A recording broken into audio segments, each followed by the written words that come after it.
always doing the faux pas.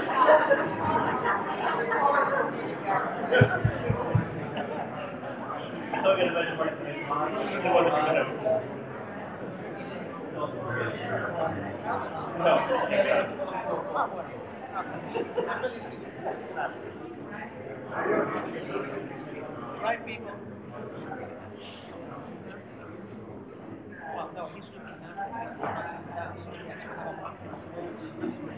Okay, ladies and gentlemen, members of our board, welcome.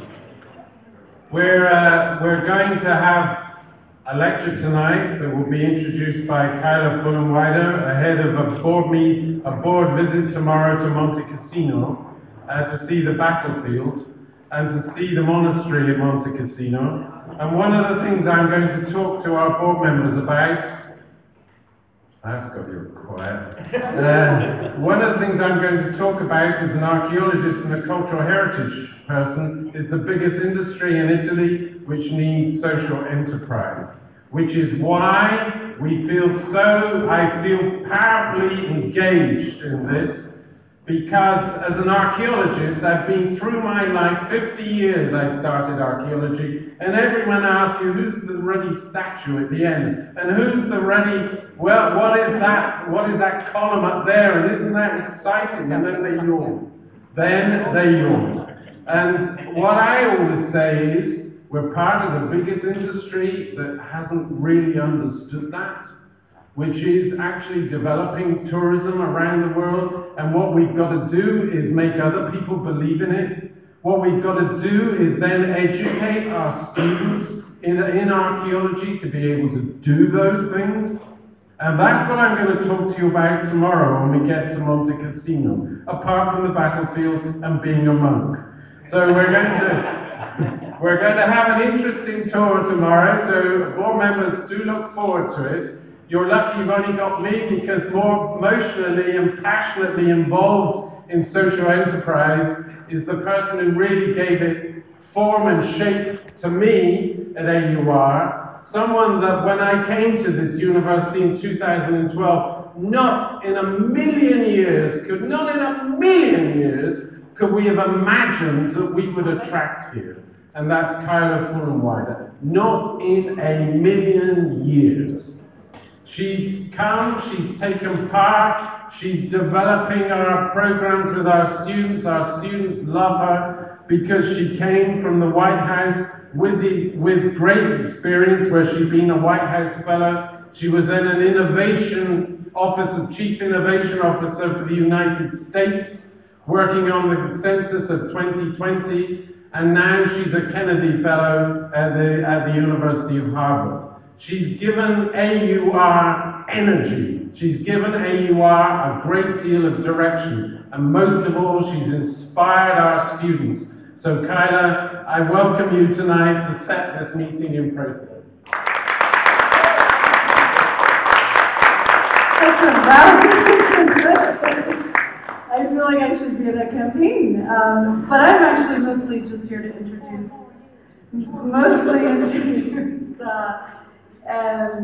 Laura, who I'll talk about it in just a second, but want to sort of set the stage for tonight, because it is a moment for AUR, but it's also a moment culturally and historically, right? Whether you're in Italy or in the US, there are seismic shifts happening right now. Like in this moment right now, I'm sure by the time we leave tonight, you check your Twitter feed or your news feed, and you're going to see something else, possibly unimaginable, that's happened. And this is the world we're living in right now. And so the conversation tonight, I told Laura before I got here, I had a list of questions, and I basically have thrown those out because I want us tonight to have a provocative conversation. I want us to ask hard questions, and I don't want us to shy away from difficult subjects. And so tonight, when we talk about entrepreneurship and we're talking about social entrepreneurship, what we're really talking about is who gets agency, who gets a seat at the table, who are the people that end up sitting on corporate boards, sitting on boards of our educational institutions, and who are making change at the Supreme Court level. And so we're going to have some challenging conversations tonight. I'm excited to have them with Laura, who is someone I've known for a very long time, and has been a colleague and has become a dear, dear friend. We've worked together over the course of 12 years, and we're very lucky to have her here. And I'm gonna do something I don't normally do because her bio is so impressive. I actually want to read it because there's a story in her story that I think you'll see. It connects to this larger sort of conversation around social entrepreneurship. So Laura Weidman Powers is the co-founder and former CEO of Code 2040, a nationally recognized nonprofit whose mission is to ensure the full representation and leadership of Black and Latinx people in the innovation economy. Through high-impact direct service programs, robust in-person and online community engagement, and storytelling and knowledge sharing, Code 2040 empowers and mobilizes diversity champions across the industry. So that's their sort of mission, right? But Laura will talk more about what that means in practice and how she raised, she organized a small organization of, I think it was just you and one other person in the beginning, to a $7 million operating budget and a staff of 35 working with over 70 companies, including leading Silicon Valley companies like Google and Facebook and others. And in the summer of 2016, Laura and I overlapped again at the White House. She joined the Obama administration as a senior advisor to the US Chief Technology Officer, Megan Smith. At the White House, she focused on issues including diversity and inclusion, relating to hiring practices, entrepreneurial ecosystems, tech products, and platforms for the future of all Americans, particularly those from historically marginalized backgrounds. And before founding Code 2040, Laura served as the head of product at consumer web startup. She directed operations for New York City's largest public art project, which is where we met, and co-founded 2 organizations in the education space, one nonprofit arts education in West Philadelphia that is currently celebrating its 14th year. And for the students in the audience, she started this as a student at Harvard, right? So she was a social entrepreneur very early on, as well as starting a private for-profit tutoring company. Laura was a 2018 Stanford Social Entrepreneur in Residence, and a 2016 New America California Fellow. In 2016, Ebony included her on their Power 100 list. Foreign Policy magazine gave her a Global Thinker Award, and The Root named her one of the 100 most influential African Americans. In 2015, Fortune named her one of 10 female executives on the rise, and San Francisco magazine saluted her as one of the 35 soldiers of change. That's an amazing title. From 2014 to 2016, Laura sat on the National Advisory Council of Innovation and Entrepreneurship for the Department of Commerce. Goldman Sachs named her one of the 100 most intriguing entrepreneurs of 2013, and she was a 2013 Eckering Green Fellow and a 2013 Stanford Social Innovation Fellow. The list goes on. Her work has been covered by the New York Times, Forbes, NBC, Bloomberg, Fast Company, NPR, and many, many other publications. Laura has her BA cum laude from Harvard College. She has a JD MBA from Stanford University, and she was until last week based in San Francisco with her husband and their new baby, who is on her way, I think. They are about to embark on a 6-month sabbatical, starting in Rome soon. And if you're interested in learning more, she'll share her social media channels after. So I invite Laura Weidman Powers up to the stage.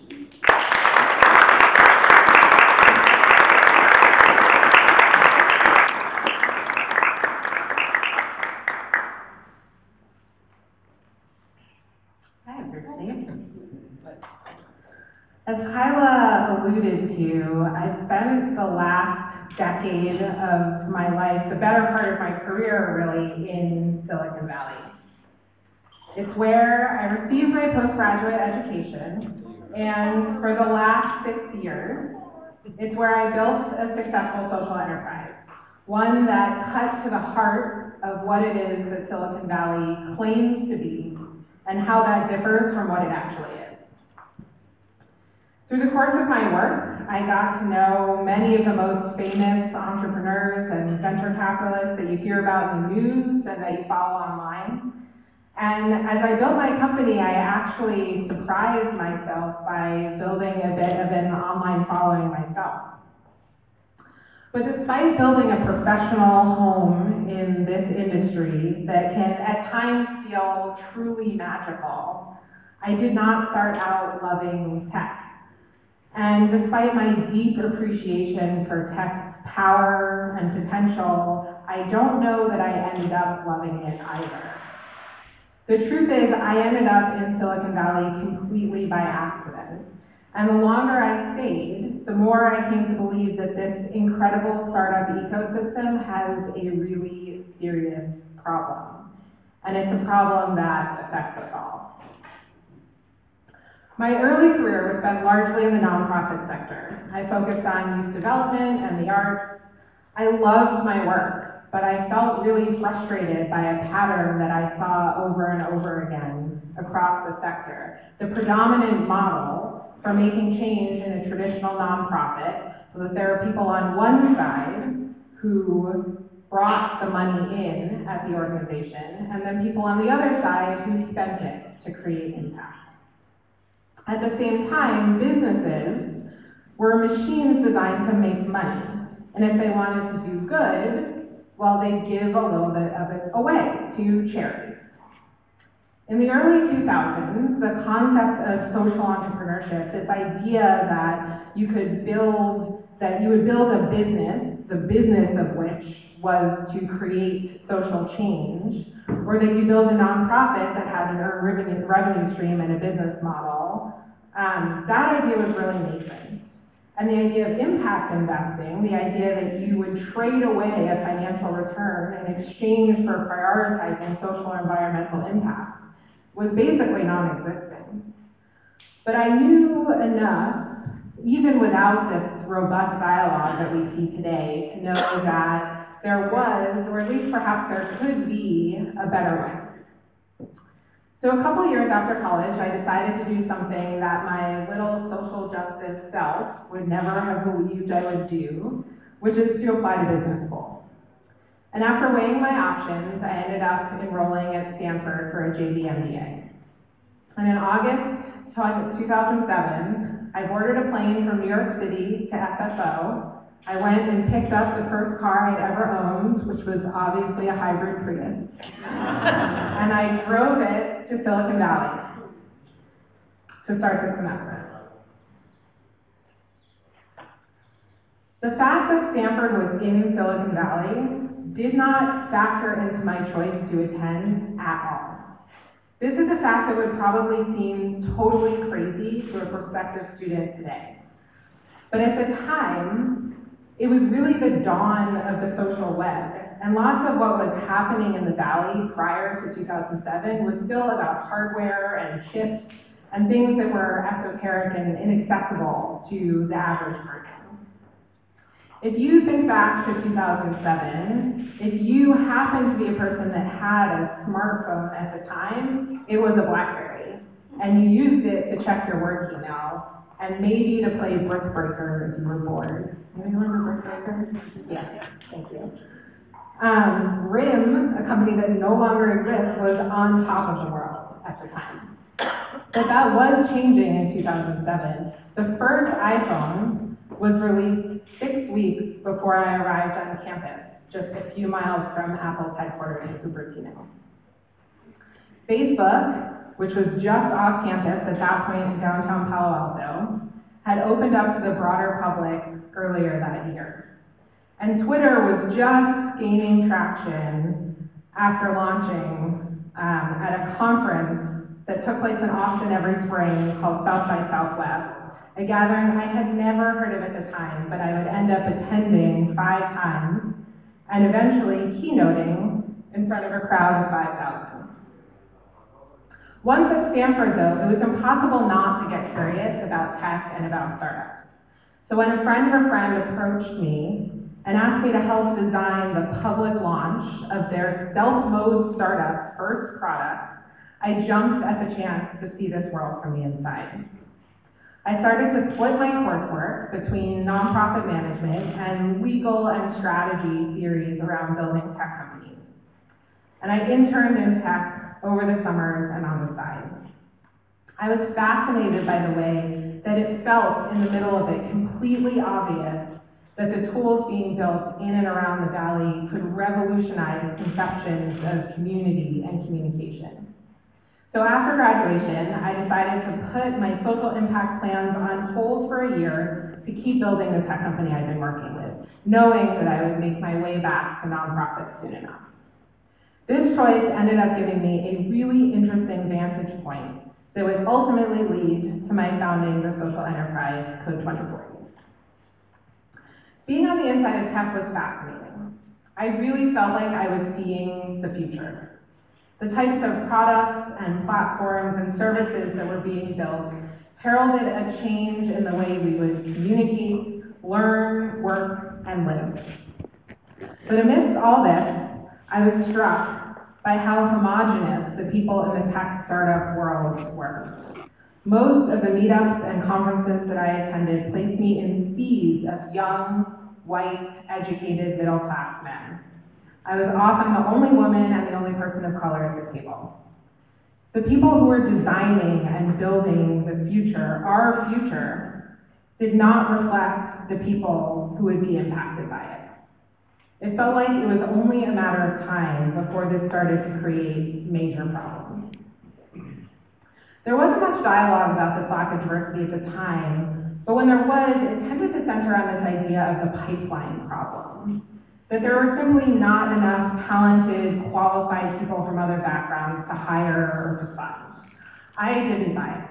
I'd spent years working with hugely talented people of color and white women. I dug into the data, and it supported my hypothesis.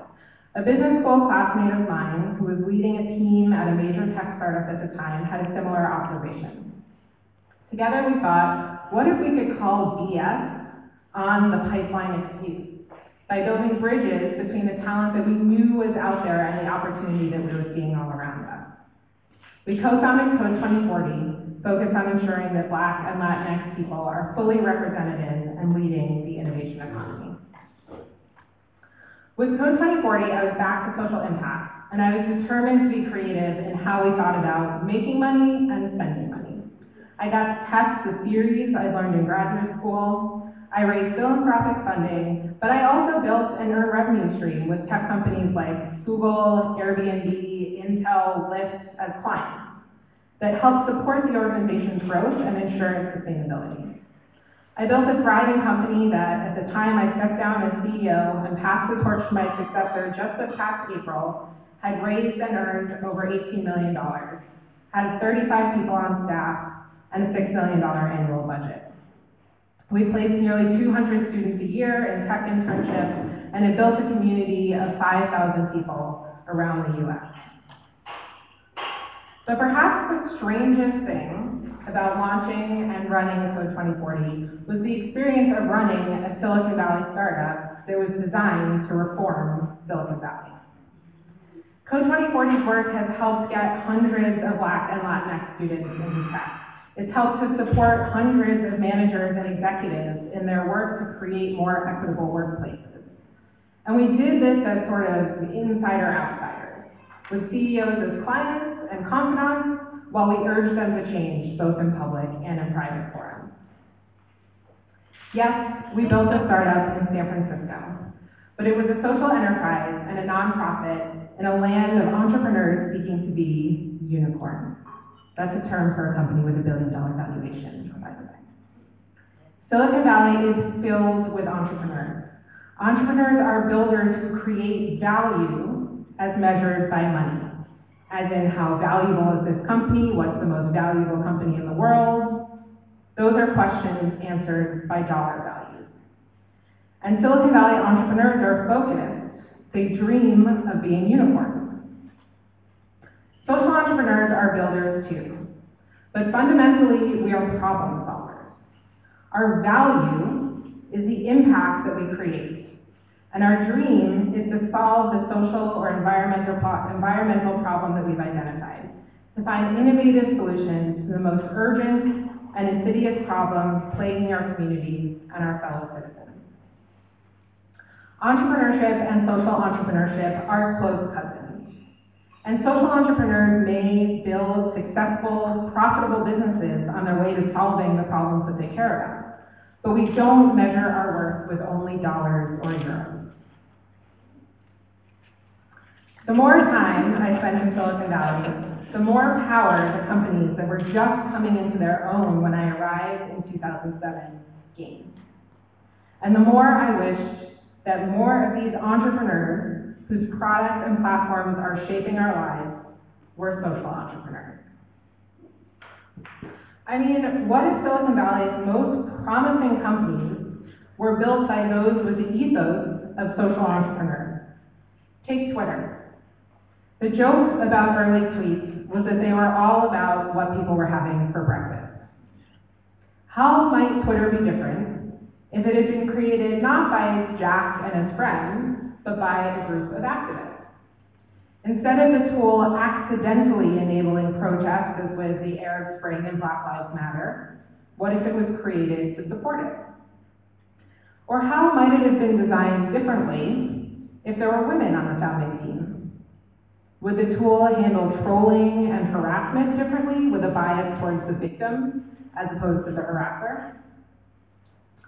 The original idea for Facebook was to digitize the Facebook, the book of photos that incoming freshmen got when we all arrived at Harvard. As the lore goes, bringing the Facebook online would make it easier to check out your dating prospects. I was a senior at Harvard when Facebook launched, and we primarily used it to share what classes we were taking and photos from our weekend nights out. How might Facebook have been designed if Mark was thinking about preserving or expanding democracy when he built it? Would it have been able to have been used so easily to spread disinformation like wildfire? Travis hated that taxis were inconvenient in San Francisco and wished that he could have his own private driver on demand. So he launched Uber. What if the person with the tools, the network, and the access to capital to launch a ride-sharing app was not an upper-class white man looking to get home from the bar in style, but was an immigrant taxi driver working to support his family and frustrated by the fact that he never knew where his next fare was coming from? We would have a completely different company with a completely different ethos, one that might even support a living wage for the drivers who power it. There is no doubt that the tools of Silicon Valley are powerful, but they are in too few hands. In summer 2016, I was invited to join the White House Office of Science and Technology Policy as a senior advisor to the Chief Technology Officer to help bring to the team some of my experience ensuring all Americans have access to the tools and capital needed to become technologists and to launch startups. We made progress, including bringing together investors controlling nearly $800 million in capital to pledge to direct more of their capital to underrepresented founders solving important problems. Unfortunately, with the administration change, our work got cut short. But it's no less important, and it's vital, in fact, that other institutions like universities pick up the baton of ensuring that the broadest possible range of people are equipped with the tools and support needed to launch social enterprises. What seemingly intractable problems plaguing our society might we solve if the knowledge and resources it took to become an entrepreneur were equally distributed? How might we encourage social entrepreneurship as the highest form of entrepreneurship? The advice given to all entrepreneurs around Silicon Valley is to solve a problem that you know well. It's good advice. It's hard to design for people for whom you have no connection or empathy, and we tend to know ourselves best. But Silicon Valley has the third most billionaires of any region in the world. Silicon Valley's entrepreneurs are not solving our problems anymore. We need to ensure that folks who want to create impact have access to the same sorts of tools, and resources as those who have and who want to create wealth. We must equip as many individuals from as diverse backgrounds as possible with the tools to be problem solvers and to be social entrepreneurs. Last week, my family and I got rid of almost all of our belongings, packed up the rest, and officially moved out of San Francisco to embark on a year of travel, starting right here in Rome. Our hope for ourselves is to get broader perspective that we can bring back to our careers when we resettle in New York next year. My hope for Silicon Valley, my home of the last decade, is that the folks with power there embrace a broader perspective too. That they understand that the fertile ground of the valley can and should support the growth of not just unicorn hopefuls, but real, live, impact-driven social entrepreneurs, committed change makers who are building a better world for everyone. Thank you.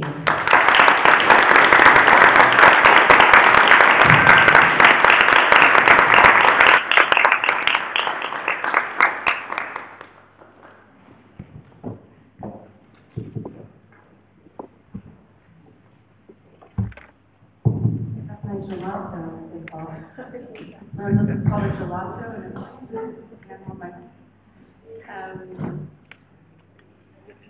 can everyone hear me in the back? It's okay. Thanks, Laura. So I mentioned earlier that I had all these questions and thoughts, and then sort of took a step back, and I started thinking about this moment that we're in right now. And especially for the students in the audience tonight, wanted to sort of, oh, there's your baby. Future student. Wanted to sort of take a step back before we get into the hard stuff and sort of ask this question that may be, on the minds of some students right now, in our history major or someone studying the classics. Why should an art history major, why should someone studying classics be a social entrepreneur? I really believe that the tools of entrepreneurship are the most powerful tools for creating change. The agency that you have as an entrepreneur is in many ways unparalleled. And there wasn't a business major at Harvard, and as Kyla alluded to, the first thing I did after graduating from college was, I did not have a term for it at the time, but it was social entrepreneurship. I took the model of an extracurricular that I had run, which brought teams of undergrads into local public schools to reintroduce the arts where the curriculum had been cut due to funding. And I replicated that model in West Philadelphia public schools with the University of Pennsylvania undergrads. The amounts of sort of lasting impact, the ability to push the first domino that you have as an entrepreneur is powerful. That program persists 14 years later. Every year a new crop of students has the experience of running it.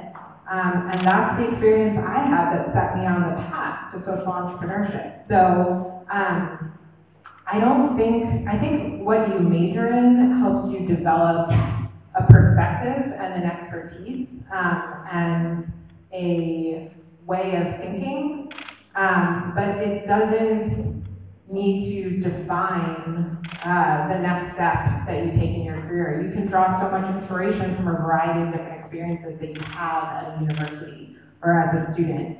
And I was a psychology major, and I will admit that I chose that because I looked at the 3 majors that had the fewest requirements, and that was one of them. Yeah. And so I didn't do it with the thinking that it would necessarily be applicable to my career, but then full circle, you know, almost 15 years later, 10 years at the time when I started Code 2040, there were all these conversations about unconscious bias and how you kind of think about organizational design and organizational behavior. And I was like, oh, that was my intro to psych class. Like, I'm familiar with this. And it came back in ways I never thought it would. And I think that happens to a lot of us today. We have such eclectic careers that you'll find ways that things you've learned in your major will apply, even if your first job out isn't sort of obviously connected. Yeah, and so two things I want to touch on that you mentioned. So one, this idea that being sort of a social entrepreneur, like as one way of describing sort of this entrepreneurial thinking, doesn't just mean creating a quote-unquote social enterprise. It doesn't mean just creating an app or creating something new, right? So Laura and we both were entrepreneurs within federal government. I was actually, I mean, my title, the way they lured me in was, oh, you're going to be an entrepreneur in residence in the White House, which was a little bit of a misnomer, but I think it's important to acknowledge that, and in the program here at AUR, we'll have a whole class on this idea of sort of institutional entrepreneurship. So how are you going into bureaucracies and institutions and changing them from within? Not every solution or every answer is to start a new business or start a new enterprise. So can you just touch on that for a second? Yeah, so one of the definitions of entrepreneurship that I really like is that it is the ability to affect change beyond the resources which you control. And that's sort of fundamentally what you're doing when you start a company, but applies equally as the sort of nerd term as an intrapreneur, someone who creates change within an existing institution. And I think that conception of how do you, without sort of asking for or getting permission, how do you have a conception of your own power and ability to influence that outstrips the resources currently under your control? That to me is sort of the fundamental lesson of entrepreneurship. And that perfectly set me up for my next question, which is, this is when the conversation is going to turn, because we're going to start to talk about power. And we're going to start to talk about power structures. And we're going to start to talk about agency, which is this word that comes up a lot. So when I'm teaching and talking to especially young women, who are often the ones I have conversations with after class, and they want to hear my story, and something that comes up a lot is agency. So when I think about these skills, quote unquote, as we're talking about, so much of it is about agency. It's about who gets a seat at the table, who becomes the ownership class, who gets to write the rules.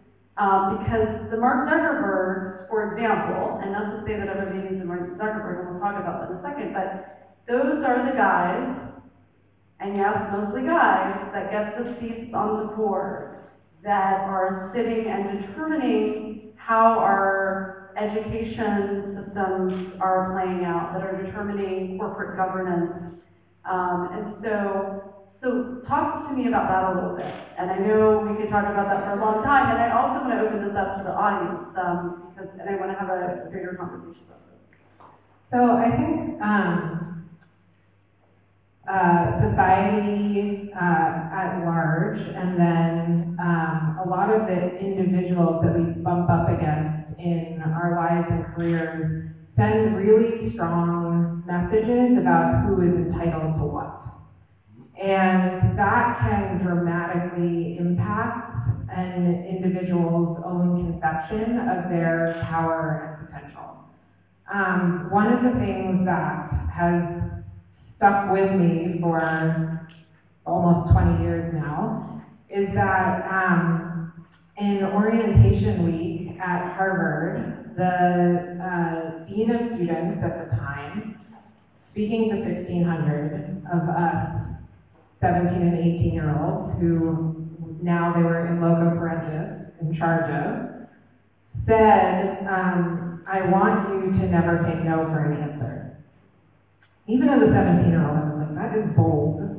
You just told everyone who now showed up that you're in charge of to not take no for an answer. But that was the mentality that was imparted. And that is a sense of entitlement that is the type of coaching you get when you're at these sort of rarefied institutions that many individuals who don't have access to those sorts of environments don't get. And frankly, they've learned lessons that when, particularly people of color in this country, when they act in certain ways, they're punished in ways that white people are not.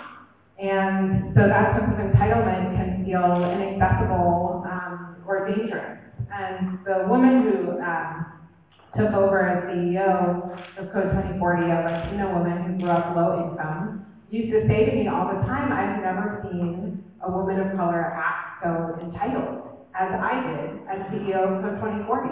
And it was transformative for her to have a model of someone who would walk into a room with Jack Dorsey or any of these sort of major CEOs and venture capitalists and act like I belong to be there and I deserve their money, because I did. But that was really transformative for her because she'd never been in a position where that was modeled. So, am I answering your question? Yeah, Now I'm just keep on a going, rant keep about going, keep power going. and entitlement. Agency. But I do think that we are, I think it can be the role of educational institutions to actually sort of give permission and to model the ability for students from all backgrounds to develop that sense, that healthy sense of entitlement. There are unhealthy senses of entitlement as well. But the healthy sense that says, I deserve to be here and I can create change. And thank you, because that was the sort of next piece of this question, which is what I have, after teaching this in this space for 7-8 years now, the epiphany that the students have, and I'm looking at some of them in the room right now, coming out of a course or a weekend, is this sense of agency that they can create change, that you can see something in the world that you disagree with, that you don't think is okay, and you have a sphere of influence. And that's incredibly powerful, and particularly for women, for people of color who haven't necessarily been coached in that way.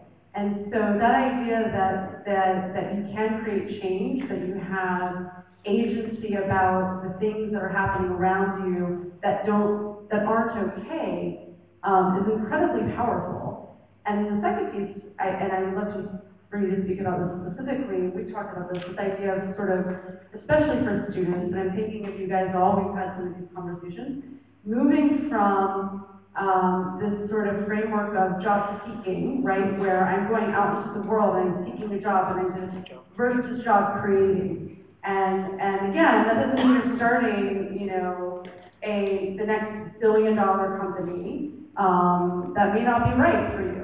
But it could mean starting a small business. It could mean, thinking about the work that you're doing as an art historian differently. And so talk a little bit about that sort of how your experience, that shift from that sort of job seeking versus I can be the author of my destiny, all of those things. Yeah, I think the themes that you're touching on are really, I think, cut to the core of what social entrepreneurship is and what its potential is. This idea that, So to talk about the healthy versus unhealthy sense of entitlement, this idea that you are really focused on the impact that you have on others, and what that does look like and what that can look like, and your ability to have agency and control over that. I think the unhealthy sense is I do what I want, it doesn't matter who it affects. The healthy sense is I see problems or opportunities in the world, and I have the ability to change them. And I think we want to cultivate the latter. And for individuals who have that, it really changes, I think, your perception of the way that you can, and I think therefore should, move through the world. If you feel that you can impact these ills that we see around us, then I think many of us start to feel an imperative that we should actually create that impact. It's irresponsible not to. And that can be as, you've sought and gotten a job, and then you create change within. But it also means that I think you can think more expansively about what it looks like to either create a job for yourself, or to actually build institutions that are places for others who are sort of like-minded around that sense that they are entitled to fix the problems that they see around them.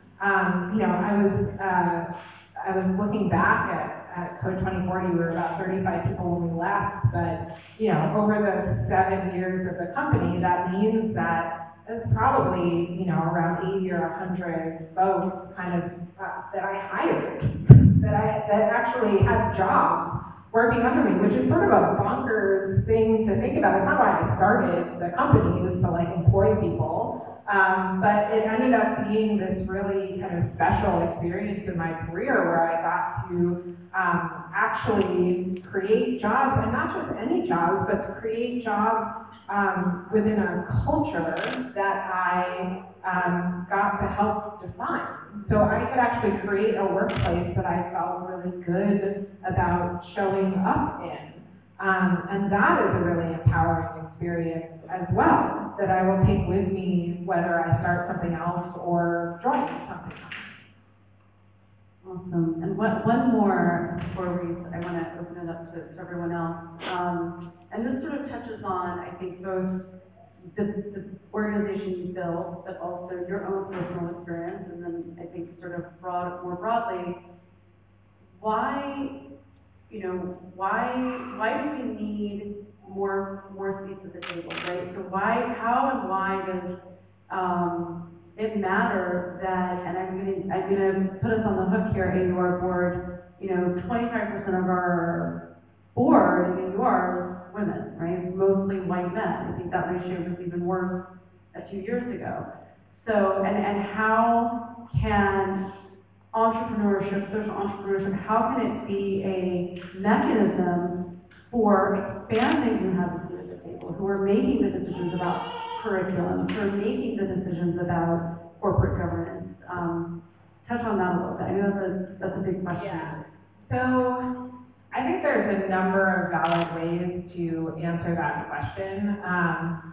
One thing that we talked a lot about at Code 2040 when we worked with these major tech companies, in many cases, they were sort of like, yeah, diversity, that sounds great, but things are kind of working, so why do we really need to change? And what we would point out was that we are in really the beginning of the acceleration of a sea change in the US in terms of who makes up the population.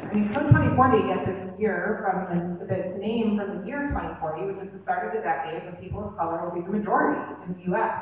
So these are your customers, this is your workforce of the future, and really the systems and policies and practices that are in place right now are actually not designed to recognize talent from other backgrounds.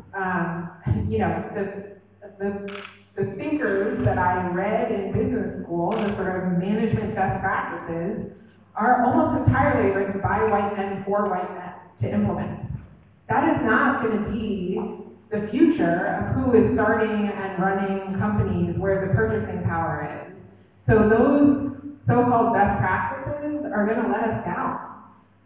So I think it's just on a very practical level, an imperative. And I published a piece recently that was sort of talking about how to respond to folks who say, well, diversity is nice, but I'd really like to focus on quality.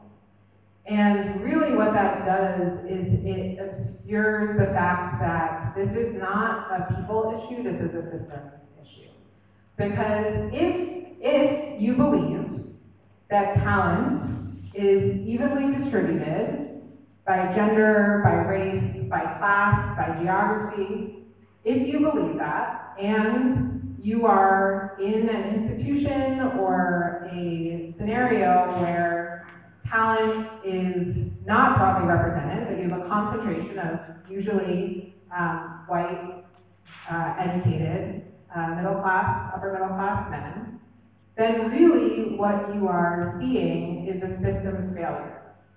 You are seeing that your way of identifying and selecting and promoting talent does not actually do a good job of recognizing the full spectrum of talent out there. It maybe does a great job of recognizing white male talent, but it certainly doesn't do a good job of recognizing the rest of talent. So if you believe that talent is equally distributed, and I am positive that there are some people that don't, but let's be real, I do not want to work with those people.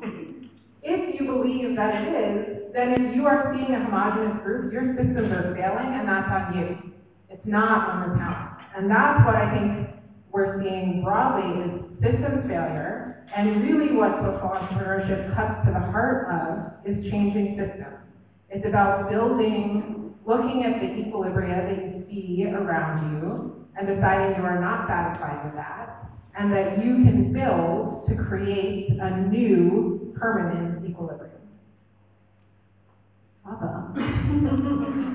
On that note, and I kind of want to tee up the conversation, and I want to get some students in particular, and I see a few of you engaged and asking questions, but one piece of that very, very thoughtful soliloquy that I kind of want to tee up for the rest of the conversation is this idea that when we don't have a diversity of thought, starting companies, deciding what are the problems that we're working on, we get this sort of homogenous, set of solutions, right? So we get there's this joke in Silicon Valley that, I forget the exact phrase, but it's something to the effect of it's outsourcing like your mom, right? So there's dog daycare app, there's a laundry app, there's, and this is sort of the consequence of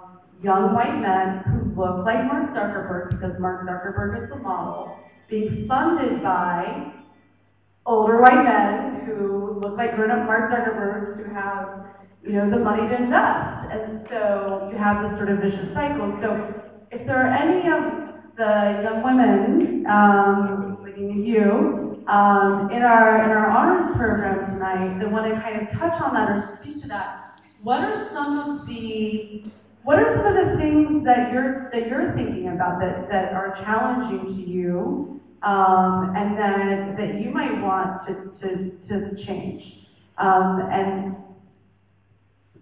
yes, no, you would right there. You've been in my class.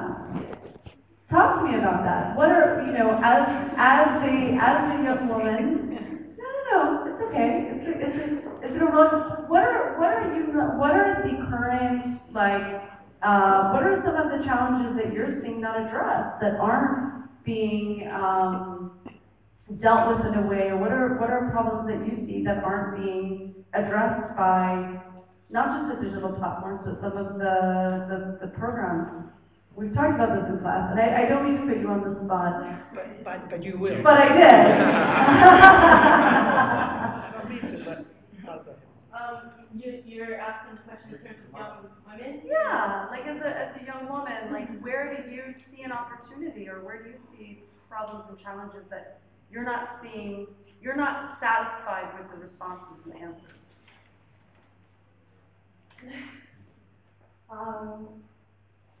Well, as of now, I didn't really get a personal experience where I wasn't acknowledged and given agency as a young woman.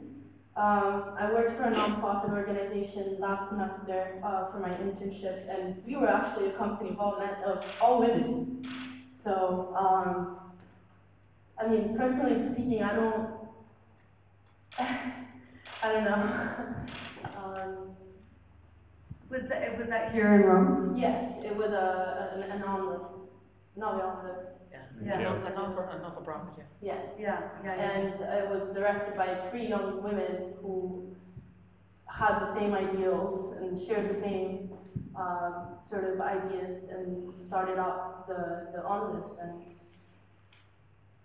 Well, I bring this up. I use a little bit. I wanted to speak specifically to young women because what we're seeing in the U.S. is that women-owned and founded companies are much less likely to get funding, for example, because the problems that they're identifying, right? So everything from maybe access to childcare, or affordable childcare, or some service that allows you to have access to some service that may not be relevant to a man. These kinds of things aren't getting funded. And so there's sort of been a more recent conversation around how are we getting more equitable funding to women, people of color, who are identifying problems and solutions that haven't been historically funded, right? Because you get this sort of vicious cycle of the same problems, the same solutions, the same funding mechanisms. And so, what are your thoughts on that in terms of the funding piece specifically? Yeah, I mean, one of the challenges is that, particularly in the world of investing, whether it's angel investing or venture capital, investors they're not quite investing in an idea, but it's pretty close at the beginning. They're investing in the founder, in someone who can convince them that their idea, where there isn't a lot of data yet, they may not have revenue, they may not have made any money, that there is power and potential there. And that means that investors need to invest in people that they trust and ideas they can understand. And when you have a scenario where the vast majority of people who are controlling this early stage investment capital are middle-aged white men, there are many entrepreneurs that they don't feel that they can identify with and trust, and ideas that they do not understand. And it does not mean that they're bad ideas. It just means that they don't have the lived experience to understand them. I have a very close friend from high school who launched a tampon company. And basically the premise was, if you look at the ingredients in the tampons that most of us probably use, they are a long list of unintelligible chemicals. The vaginal wall is very absorbent, and yes, I just said vaginal. She had to walk in onto these rooms and say vagina to these investors. And we're basically absorbing all these chemicals that we don't understand what they do to us. And so she launched a brand that is 100% organic cotton tampon. And so she would go into these investor meetings, and she would be like, this is a tampon. Can I have your glass of water? Open the tampon, drop it in. This is what it does. Like explaining these basics, because there were very few times when she was sitting across from a woman and to be like, we all know what a tampon is, let's talk about the fundamentals of the business. No, she literally had to start with an education on feminine hygiene. And that made it really hard to get investment dollars from folks where she had to start with such a basic education about the issue. And also, I think to your point, problems that people are comfortable with. Yeah.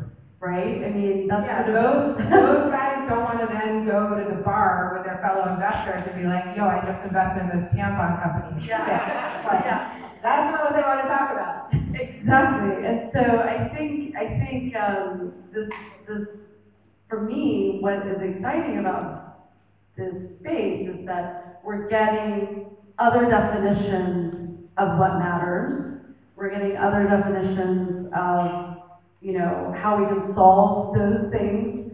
Not to say that we have the financial piece there yet, but it's like, it's a lot easier to say we're gonna work on homelessness because that's like a very kosher issue.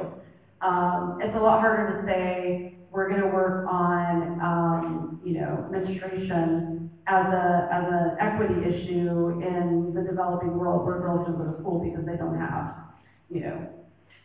for basic things like tampons and whatnot. Yes, although I think there's part of what, at least I found in fundraising on the philanthropic side as well. It's one thing when you're raising money from foundations who literally exist to give away money. Like, that is their job. So you go to the meeting and you're like, I want money, you have money. Like, your job's to give it away, my job is to take it. Let's see if there's a fit. That's really different from a scenario where you're raising money from individuals who are like, I have money and I can spend it on you or a yacht, and like, I really like sailing. So, like, that's a totally Not so different much into tampons. Yeah, not so much tampons or homelessness. Like, there are, San Francisco is a huge homelessness problem, and guess what? It's right outside the door of these tech companies where people's starting salary at these companies is 6 figures for 21-year-olds just graduating from college, and homelessness is seen as a nuisance, as opposed to a problem to be solved. It's seen as something to sweep under the rug.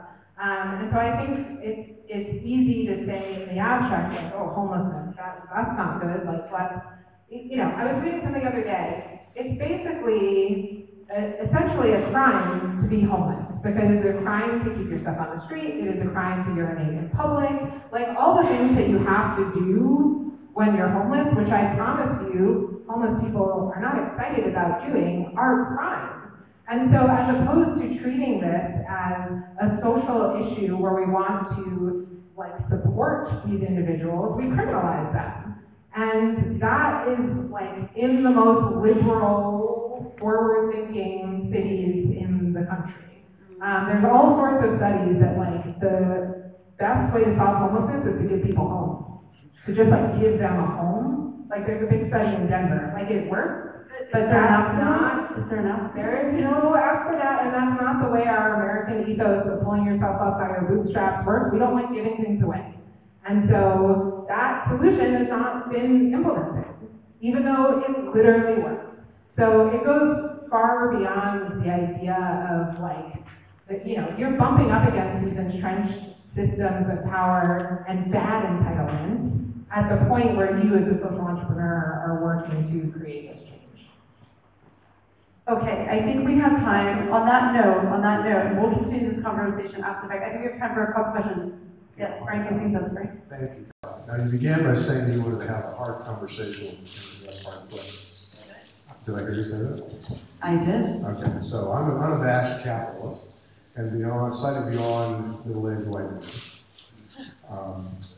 But I think you're right that the system is broken. And when I started, my turning point was about a year and a half ago when Snap, the company that owns Snapchat, a technology that was originally invented to facilitate adultery and got co-opted by teenagers hoping to send lewd text messages and pictures, went public and raised $2.2 billion in the public markets for a company that employs 74 people.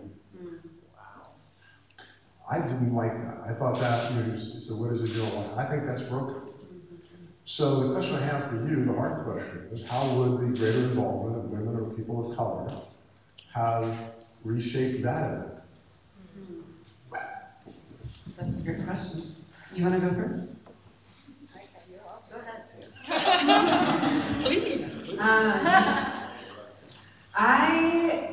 are some fundamental problems with capitalism. And I think that I wish if I were better prepared, I would be able to actually quote this statistic. But I read somewhere recently that I know. Students, don't do that. Yeah, please. I was not a good student. Good social entrepreneur, bad student. So that essentially the way to accumulate wealth in the U.S. today is investing.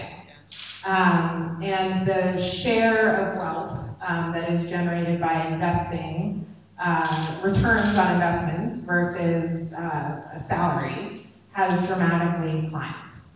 Again, I would have real numbers and a citation for you if I was prepared. That's my daughter criticizing me. She's not happy. Yeah. So part of what we're seeing with capitalism today is that wealth and power are being concentrated. And I think this is, the conversation on Tuesday night for folks who were there, there was a conversation about technology and the evolution of technology and whether sort of technology